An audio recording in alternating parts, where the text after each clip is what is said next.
بسم اللہ الرحمن الرحیم۔ السلام علیکم ورحمۃ اللہ وبرکاتہ۔ کیا آپ جانتے ہیں کہ ایک وقت ایسا بھی تھا جب انسان نہ لکھنا جانتا تھا، نہ کپڑے سینا، نہ تہذیب، نہ کوئی نظام، صرف ایک بکھری ہوئی دنیا تھی جہاں انسان جیتا تو تھا مگر سمجھتا کچھ نہیں تھا۔ پھر اچانک ایک ایسی شخصیت دنیا میں آئی جس نے انسان کو صرف جینا نہیں بلکہ سوچنا سکھایا، لکھنا سکھایا اور ایک مہذب دنیا بنانا سکھایا۔ ایک ایسا نبی جو علم میں بھی مثال تھا، حکمت میں بھی اور اللہ کے قریب بھی۔ لیکن ان کی زندگی آسان نہیں تھی۔ ان کے خلاف بغاوت ہوئی، ان کا مذاق اڑایا گیا، اور پھر ایک ایسا وقت آیا جب انہیں سب کچھ چھوڑ کر ہجرت کرنی پڑی۔ اور یہی نہیں، روایات بتاتی ہیں کہ انہیں ایک ایسا مقام ملا جو عام انسانوں کے تصور سے بھی باہر ہے۔ تو آخر کون تھے یہ عظیم نبی؟ کیوں انہیں انسانیت کا پہلا بڑا معلم کہا جاتا ہے؟ اور ان کی زندگی میں ایسا کیا راز چھپا ہے جو آج بھی ہمیں بدل سکتا ہے؟ آج کی اس حیرت انگیز کہانی میں ہم جانیں گے حضرت ادریس علیہ السلام کی مکمل داستان۔ زمین پر انسان کی ابتدائی زندگی۔ زمین پر انسان کی کہانی حضرت آدم علیہ السلام سے شروع ہوتی ہے۔ جب وہ زمین پر آئے تو یہاں نہ کوئی شہر تھا، نہ کوئی نظام، نہ کوئی تہذیب۔ سب کچھ سیکھنا تھا، سب کچھ بنانا تھا۔ جب حضرت آدم علیہ السلام زمین پر تشریف لائے تو اللہ تعالیٰ نے انہیں عبادت کے لیے ایک خاص مقام عطا فرمایا۔ کہا جاتا ہے کہ یہ وہی جگہ تھی جہاں بعد میں خانہ کعبہ تعمیر ہوا۔ اللہ کے حکم سے حضرت آدم علیہ السلام نے اسی مقام کو عبادت کا مرکز بنایا۔ حضرت آدم علیہ السلام نے اللہ کے حکم سے اس جگہ کی نشاندہی کی، پھر زمین سے پتھر جمع کر کے بنیاد رکھی۔ یہ ایک سادہ سی عبادت گاہ تھی، آج کی طرح بلند عمارت نہیں تھی۔ اس کا مقصد صرف اللہ کی عبادت کا مرکز بنانا تھا۔ شروع میں انسان سادہ زندگی گزارتا تھا۔ لوگ اللہ کی عبادت کرتے تھے، ایک دوسرے کے ساتھ امن سے رہتے تھے۔ لیکن وقت گزرتا گیا اور آہستہ آہستہ انسان کے اندر چھپی کمزوریاں ظاہر ہونے لگیں۔ پہلا فتنہ حسد اور قتل۔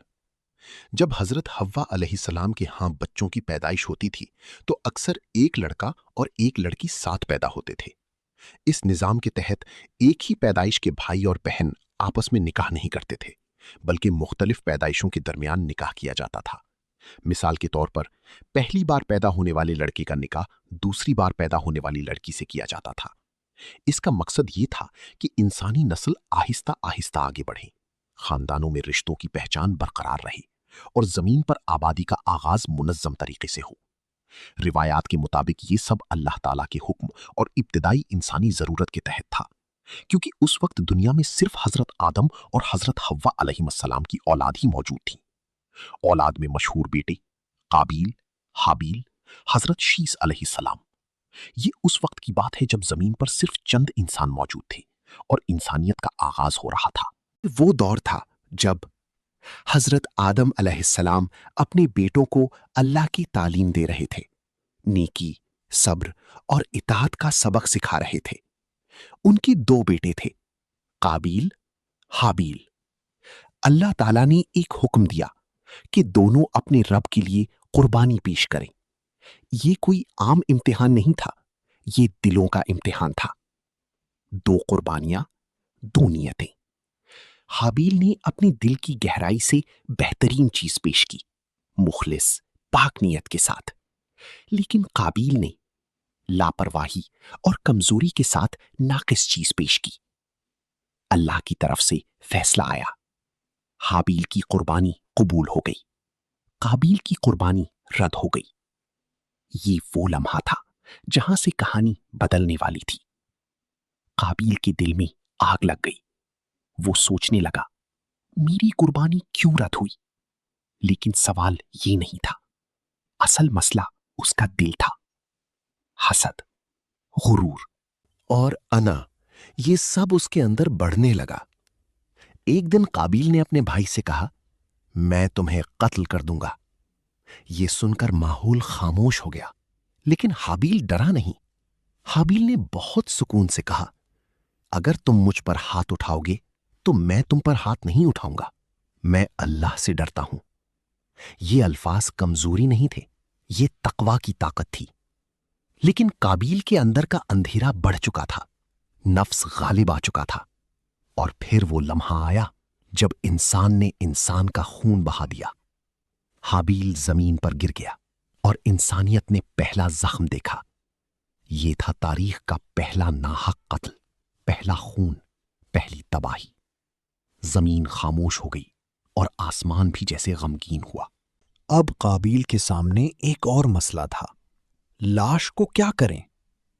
اسی وقت اللہ نے ایک کوا بھیجا جو زمین کھود کر دکھا رہا تھا کہ مردے کو کیسے دفن کیا جاتا ہے۔ تب قابیل نے افسوس سے کہا، افسوس، میں تو اس کوے جتنا بھی نہ ہو سکا۔ یہ واقعہ صرف ایک کہانی نہیں، یہ انسانیت کے لیے ایک اعلان ہے۔ حسد انسان کو قتل تک لے جاتا ہے، انا انسان کو اندھا کر دیتی ہے، اور ظلم ہمیشہ پچھتاوا چھوڑ جاتا ہے۔ اور یہی تھا انسانیت کا پہلا خون اور پہلا سبق جو آج بھی زندہ ہے۔ جب حضرت آدم علیہ السلام کے بیٹے حابیل شہید ہو گئے اور قابیل نے ظلم کیا تو حضرت آدم علیہ السلام بہت غمگین ہوئے۔ اسی وقت اللہ تعالیٰ نے حضرت آدم علیہ السلام کو ایک نیک اور صالح بیٹا عطا فرمایا جن کا نام شیس علیہ السلام رکھا گیا۔ روایات کے مطابق آپ نہایت خوبصورت اور باوقار تھے، بچپن ہی سے عبادت اور نیکی کی طرف مائل تھے۔ آپ کو خاص علم اور حکمت عطا کی گئی تھی۔ حضرت آدم علیہ السلام کے بعد جب وقت آیا تو اللہ تعالیٰ نے حضرت شیس علیہ السلام کو نبی بنایا۔ انہوں نے اپنے والد حضرت آدم علیہ السلام کی دین کو آگے بڑھایا اور لوگوں کو توحید کی دعوت دی۔ حضرت شیس علیہ السلام نے اپنی قوم کو یہ پیغام دیا، صرف ایک اللہ کی عبادت کرو، ظلم اور گناہ سے بچو، سچائی اور انصاف اپناؤ، اپنے والد حضرت آدم علیہ السلام کی تعلیمات پر قائم رہو۔ کچھ لوگوں نے ان کی بات مانی، لیکن کچھ لوگ پھر بھی گمراہی میں رہے۔ روایات میں آتا ہے کہ حضرت شیس علیہ السلام کو صحیفے بھی عطا کیے گئے۔ ان میں عبادت، اخلاق اور زندگی کے اصول بیان تھے۔ انہوں نے لوگوں کو نظم و ضبط اور نیکی کی زندگی سکھائی۔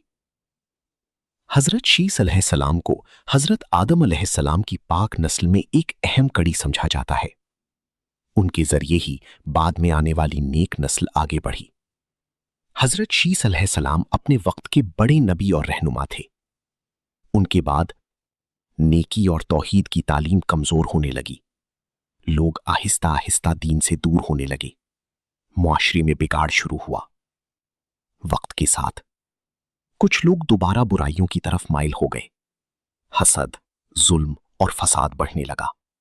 شیطان نے لوگوں کو گمراہ کرنا شروع کیا۔ وقت گزرتا گیا، کچھ لوگ نیکی پر قائم رہے، لیکن بہت سے لوگ دنیا کی خواہشات میں کھو گئے۔ انہوں نے اللہ کو بھلا دیا، ظلم کرنے لگے، جھوٹ، فریب اور بے حیائی عام ہونے لگی۔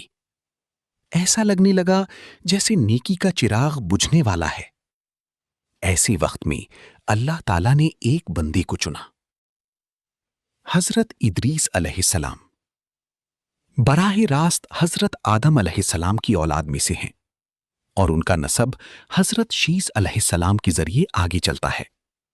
دونوں کا مشن ایک تھا، اللہ کی توحید اور انسانیت کی اصلاح۔ حضرت ادریس علیہ السلام کو اللہ نے خاص علم عطا کیا تھا۔ انہوں نے انسان کو وہ سکھایا جو اس سے پہلے کسی نے نہیں سکھایا تھا، لکھنا، پڑھنا، علم کو محفوظ کرنا۔ سوچو، اگر لکھنا نہ ہوتا تو آج ہم کچھ بھی نہ جانتے۔ انہوں نے انسان کو جانوروں کی کھال سے نکال کر ایک ایسی دنیا کی طرف لے گئے جو نہ صرف نیک تھا بلکہ علم اور حکمت میں بھی بے مثال تھا۔ یہ تھے حضرت ادریس علیہ السلام۔